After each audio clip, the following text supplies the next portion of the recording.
ஹல்லேலூயா. கர்த்தருடைய பரிசுத்த நாமத்திற்கு மகிமை உண்டாவதாக. இந்த நாளிலும் இயேசப்பா நம்ம ஒவ்வொருக்கும் தருகிறதான வார்த்தை சங்கீதங்களின் புஸ்தகம் 11வது அதிகாரம் 5வது வசனம். கர்த்தர் நீதிமானை சோதித்தருகிறார், துன்மார்க்கனையும் கொடுமையில் பிரியமுள்ளவனையும் அவருடைய உள்ளம் வெறுக்கிறது. ஆமென். நீதிமானை சோதித்து அறிகிறாரா? எதற்கு சோதிக்கிறாரா? அறிந்து கொள்ளும்படி சோதிக்கிறார். அவன் நீதிமானா இல்லை துன்மார்க்கனா என்று அறிந்து கொள்ளும்படி சோதிக்கிறார். சோதித்தாதான் அறிந்து கொள்ள முடியும். இன்றைக்கு பாருங்கள், தங்கத்தை உரசி பார்த்து சோதித்து பார்ப்பாங்க. அதில் எவ்வளவு தங்கம் இருக்குது, சுத்த தங்கம் தானா அப்படின்னு சொல்லி வெளியே புடமிட்டு பார்ப்பாங்க.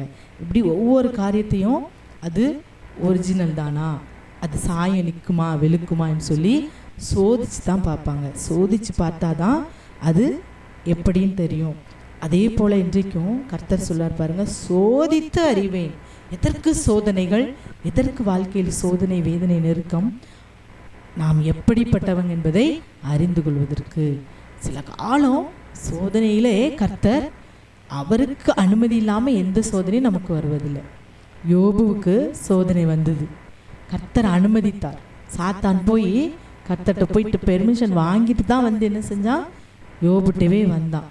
ஜீவனை மட்டும் தொடாத, எல்லாத்தையும் எடுத்துக்கோ, ஜீவனை மட்டும் தொட்டுறாதன்னு சொல்லி கர்த்தர் அவருக்கு எல்லாத்தையும் உரிமையை கொடுத்த பிறதான் அந்த பிசாசு வர முடிஞ்சது. இன்றைக்கும் நமக்கிட்ட பிசாசு சோதனை, வேதனையும், நெருக்கத்தையும் கொண்டு வருதுன்னா இது கர்த்தருக்கு தெரியாமல் ஒரு நாள் இருக்கவே இருக்காது. ஒருவேளை வருகிற சோதனைகள் நம்மை உரசி பார்ப்பதற்கு, இது தங்கமா தகரமா என்று சொல்லி உரசி பார்ப்பதற்காக தான் இருக்கும். சோதித்து பார்த்தா தான் சாயம் வெளுக்கும், சாயம் இருக்கும். அதை நம்ம நல்லா சோதித்து பார்த்தா தான் அந்த சாயம் வெளுக்குதா வெளுக்கலையான்னு தெரியும். இன்றைக்கு அதே போல தான் நம்ம ஒவ்வொருவரையும் அறிந்து கொள்ளும்படி, இவங்க எப்படிப்பட்டவங்க, சோதனையில் ஜெயிக்க முடியுதா முடியலையான்னு சொல்லி அறிந்து கொள்ளும்படி கர்த்தர் சோதித்து பின் அறிகிறார்.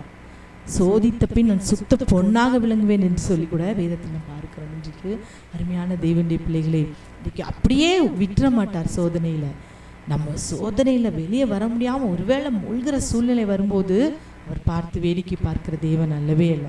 யோபு ஓடி வந்து காப்பாற்றியவருக்கு இரண்டத்தனையால் ஆசீர்வாதத்தை கொடுத்தது போல நமக்கும் கூட சோதனையை நாம் சகித்து எல்லாவற்றிலும் ஜெயத்தை பெறும்போது கர்த்தர் நமக்கு பெரும்படியான கிருபைகளையும் கொடுத்து முடியலன்னு அந்த இடத்துல கை தூக்கி விடுகிற தேவனாகவும் இருக்கிறார்.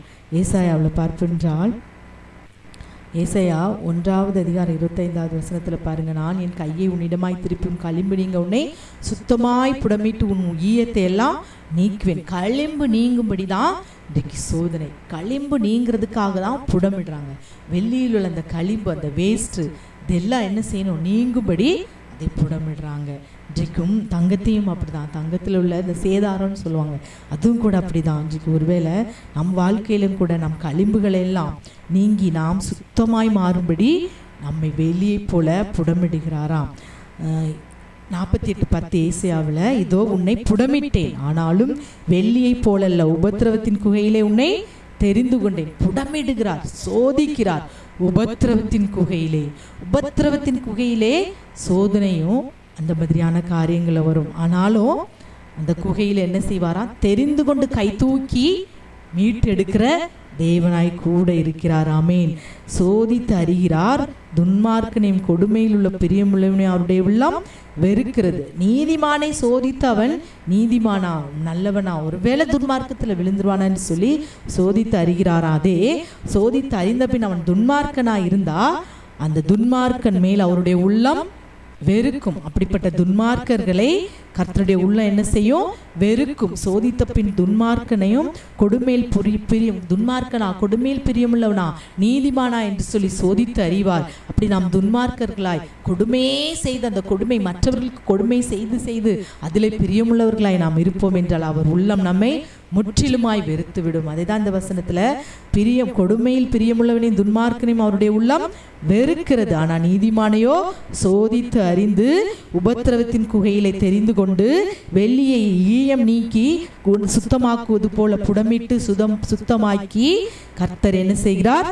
காக்கிற தேவனாய் இருக்கிறார். சங்கீதம் 16:10 தேவனே எங்களை சோதித்தீர், வெள்ளியை புடமிடுகிறது போல எங்களை புடமிட்டீர். ஆமென். வெள்ளியை புடமிடுவது போல புடமிட்டு சோதித்து அறிந்து கொள்வார். நம் சோதனை எல்லாம் முடிஞ்ச பிறகு சுத்த பொன்னாக நாம் விளங்கும் போது எல்லா ஆசீர்வாதத்தையும் நமக்கு கொடுக்க அந்த நாளில் நமக்கு கிருபை செய்வார். இன்றைக்கு கூட உலக ஆசீர்வாதத்தை கூட சிலர் முழுசாக அவங்கள அறிஞ்ச பிறகு தான் நிறைய சோதனை கொடுப்பாங்க. இன்றைக்கி ஒருவேளை சில ஆஃபீஸில் வேலைக்கு போகும்போது பாருங்கள், அவங்க நிறைய டெஸ்ட் வைப்பாங்க.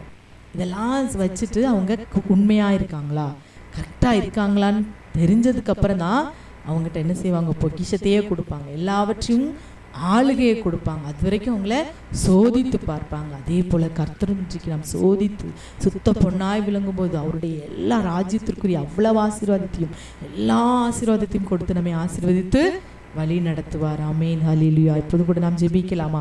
அப்பா ஆமே, நாங்கள் நன்றியோடு ஸ்தோத்திரிக்கிறோம். அப்பா ஹல்லேலூயா. எங்களை உபத்திரவத்தின் குகையில் தெரிந்து கொண்டீர் என்று பார்க்கிறோம். ஒருவேளை இன்றைக்கு உபத்திரத்தோடு இருப்பார்கள் என்றால் அவர்களை தெரிந்து கொள்வதற்காக, அவர்களை சோதித்து அறிவதற்காக என்பதை உணர்ந்து கொள்ளும்படி இந்த நாளில் நீர் கிருபை செய்யுங்கப்பா. நான் சோதித்த பின் சுத்த பொன்னாக விளம்புவேன். சோதித்து அறிகிற கர்த்தர், நீதிமானை சோதித்து அறிகிறவர் அப்பா.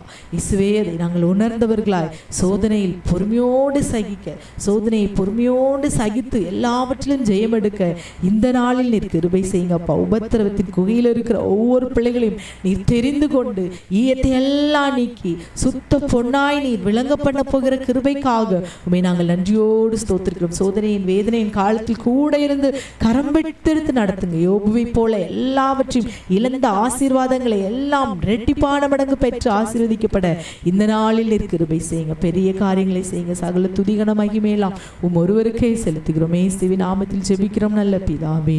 ஆமென். ஆமென்.